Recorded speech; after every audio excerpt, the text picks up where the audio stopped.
कहानी उन आम घरों की है जहां खाने वाले तो कई, लेकिन कमाने वाला एक मर्द ही होता है। बावजूद इसके उससे उम्मीदें कम नहीं होती। देखिए जी, सामने वाले वर्मा जी कैसी अच्छी तरह से सफाई करते हैं छुट्टी वाले दिन अपने घर की, और एक आप हैं। अरे यार, उनके पास कार है, ऑफिस पास में है और हफ्ते में 2 दिन की छुट्टी होती है, तो फर्क तो पड़ता है ना। मेरी तो शादी ही गलत हो गई। अरे कोई मस्त लड़का मिलता, कमाता भी, घुमाता भी, घर के कामों में भी मदद करता, लेकिन नहीं जी, हमारे वाले को तो कमाने से फुर्सत ही नहीं, और कमाई भी ऐसी कि कोई जरूरत पूरी ही नहीं हो रही है। सुनील बेचारा शीना को देखकर सोचता है कि शीना सही कह रही है। देखने में सुंदर है, घर का सारा काम कर लेती है, उसे तो कोई भी अच्छा लड़का मिल सकता था। क्या सोच रहे हैं? भागने का इरादा तो नहीं है? अरे नहीं मेरी प्यारी बीवी, मैं तो नहीं, पर डर है कि तुम नहीं कहीं भाग जाओ मुझे छोड़कर। शीला सुनील के मुंह से प्यार भरी बात सुनकर मुस्कुराती है। आप भी ना। सुनील एक दिन ऑफिस से घर आता है कि तभी शीना कहती है, सुनिए जी, वो मेरी सहेली आई थी, सारा दिन वो लोग यहीं थे, अब जा रही थी तो मैंने कहा नहीं नहीं, मेरे पति छोड़ आएंगे ना तुम्हें, तो रोक लिया मैंने। सुनील थोड़ी देर कुछ सोचता है, फिर कहता है, ठीक है, मैं कपड़े चेंज करके आता हूँ। अरे तेरे पति को तो लग रहा है कि अच्छा नहीं लगा। अरे नहीं नहीं, ऐसी कोई बात नहीं है, रुको मैं अभी उन्हें घर के कपड़े देकर आती हूँ। शीना अंदर जाती है जहां सुनील पलंग पर लेटा होता है। अरे क्या मजाक है, वो कह रही है कि आपने मुंह बना लिया। सही तो कह रही है, सुबह से अब ऑफिस से लौटा हूँ, एक कप चाय का तो पूछा नहीं। 20 किलोमीटर जाओ और आओ, और फिर कल उसी टाइम पर ऑफिस। अरे यार, मुझे गाड़ी चलानी आती ना तो बोलती भी नहीं आपको, और कौन सा रिक्शा खींच कर जाना है आपको। सुनील अब क्या बोलता। रात देर से आता है और सो जाता है। अगले दिन शरीर दर्द हो रहा है। अरे तो मत जाओ ना ऑफिस, चलते हैं ना मार्केट घूमने, फिर पिक्चर देखेंगे और रात में खाना खाकर घर वापस।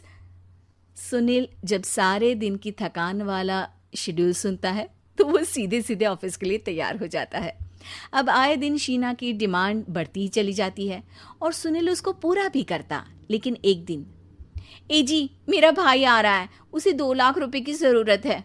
हाँ तो मैं क्या करूँ शीना, मेरे पास इतने रुपए नहीं है। हाँ हाँ पता है नहीं है, लेकिन किसी से लेकर तो दे सकते हो ना। अरे मैं किससे मांगू, मेरे तो जानने में भी कोई नहीं है जिसके पास इतनी बड़ी रकम हो। तभी वहां शीना का भाई शीनू आ जाता है। जीजा जी कैसे हैं आप? अब मैं ठीक हूँ शीनू, अचानक इतनी बड़ी रकम की जरूरत कैसे पड़ गई? अरे जीजा जी, वो बिजनेस शुरू किया ना, तो उसके लिए पैसे की जरूरत है। काफी हो चुका है, थोड़ा पैसा बचता है तो मैंने सोचा आपसे ले लूं। अब देखो, मेरे ऑफिस में कुछ लोग हैं जिनकी सेविंग अच्छी है, मैं उन लोगों से बात करके देखता हूँ। सुनील ऑफिस से किसी से पैसे लेकर शीना को दे देता है। शीना वो पैसा भाई को दे देती है 2 महीने बाद।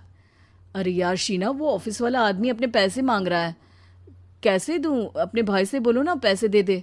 अरे हाँ हाँ दे देगा, कहाँ भागा जा रहा है, आप उनको बोल दो कि दे देंगे। थोड़े दिन बाद, शीना, वो आदमी मुझसे आज भी पैसे मांग रहा था यार, मैं तंग आ गया हूँ।